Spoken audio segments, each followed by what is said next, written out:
एक बार देखती है चुड़ैल जो यहाँ पे न जाने कौन सा लड़का आ गया है। नदी पे तो कोई नहीं आता है, फिर न जाने ये कौन निडर लड़का है जो यहाँ पे आके सो गया है। तब चुड़ैल उसको उठाती है और बोलती है, तुम्हारा क्या नाम है? तुम यहाँ पे किस लिए आए हो? तभी वो लड़का बोलता है, मेरा नाम राजू है, मैं 12 साल का हूँ और मुझे बाहर की चीज़ें खाने की बहुत बुरी लत है। घर का खाना बिल्कुल भी पसंद नहीं है मम्मी। और वो अपनी सारी बात चुड़ैल जी को बात बताती है, जो मैं खाने में बहुत ही शरारती था, मैं खाना नहीं खाता था, अपनी मम्मी की बातें सारी बताया। तब चुड़ैल को बहुत ही दया और वो बताने लगा अपनी चुड़ैल को, इससे मेरे मम्मी पापा बहुत ही परेशान रहते हैं, इसीलिए मुझे एक रोज़ खाने के लिए मैं बहुत जिद कर रहा था तो मेरे मम्मी पापा मुझे बाहर लेके आ गए और बहुत भीड़ था और मैं उसी में गुम हो गया था।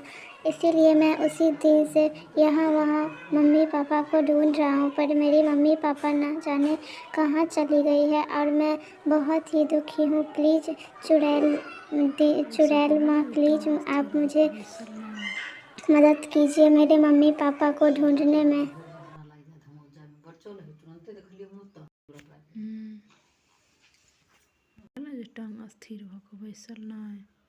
तुम्हारे लिए पोहा बना देती हूँ। तो मैंने कहा, मुझे पोहा नहीं खाना है मम्मी, तो फिर केला या सेब खा लो। तो मैंने कहा, नहीं, मुझे तो चिप्स खाने हैं और पेप्सी पीनी है। मम्मी ने कहा, वो तो घर में नहीं है। तो फिर मैंने कहा, मुझे आप बाहर से कुछ दिलवा दो। और इसी तरह मैं घर का खाना नहीं खाता हूँ। उसी शाम माँ ने पराठे और आलू गोभी की सब्ज़ी बनाई थी।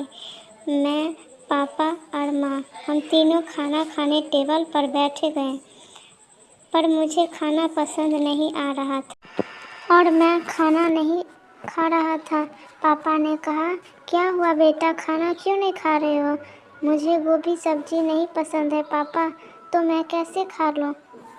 क्या तुम्हारे लिए 56 भोग लगवाऊँ?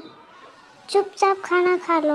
मैंने खाना नहीं खाया और मेरे मन पेटीज, पिज़्ज़ा और आइसक्रीम खाने का कर रहा था और मैं मम्मी पापा की नज़रों से बचकर पराठे और सब्ज़ी वहीं पास रखे कूड़ेदान में मैं डाल दिया और मैं अपने कमरे में चला गया।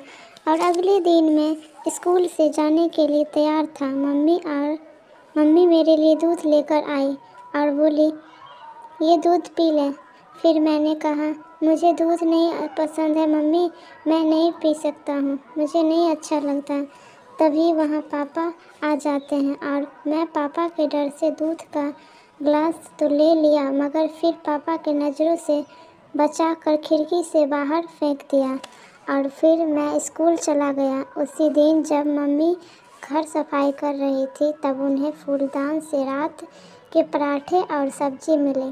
तभी वहाँ पापा भी आए और बोले, पापा बोले, तुम्हारे लाडला ने सुबह खिड़की से सारा दूध फेंक बाहर दिया था, ये देखो चप्पलों पर भी दूध लग गया है। और तभी पापा कहते हैं, कई सारे ऐसे बच्चे हैं जिन्हें दूध देखने को भी नहीं मिलता और इसे मिलता है तो ये कदर नहीं है इसकी। मम्मी ने कहा, उसने रात का खाना भी फूलदान में फेंक दिया था। और मम्मी बोलती है, भगवान, इस लड़के का क्या करूं? इसके क्लास के सारे बच्चे आगे बढ़ते जा रहे हैं और यही एक है जिसका दिन प्रतिदिन इसकी सेहत गिरती जा रही है। पापा ने मम्मी से कहा कि जब खाना ही नहीं खाएगा तो सेहत कैसे बनेगा? बाहर का उल्टा सीधा खाना खाने की जो आदत पड़ गई है। मम्मी पापा इससे बहुत परेशान थे। पापा से कहा, आप कुछ भी कीजिए ना, जी आप कुछ भी कीजिए ना। पापा ने कहा, राजू कोई छोटा दूध पीता बच्चा नहीं है जो मैं उसके मुंह में ठूस दूँ। उसकी स्कूल के मैडम हमारी ही मदद कर सकती है। यह सोच मम्मी पापा अगले दिन राजू के स्कूल उसके मैडम से मिलने गई और उनसे अपनी समस्या बताई। तभी राजू के मैडम ने भी उसको कुछ नहीं बोला। ये बोला, मैडम ने कहा ये समस्या तो बहुत गंभीर है। और मैडम ने कहा कि राजू खाना पीने की वजह से पढ़ाई में भी बहुत कमज़ोर रहता है और दूसरों बच्चों के जैसे वो ना ही खेलता है ना ही कूदता है और पढ़ाई में भी बहुत पिछड़ा हुआ है।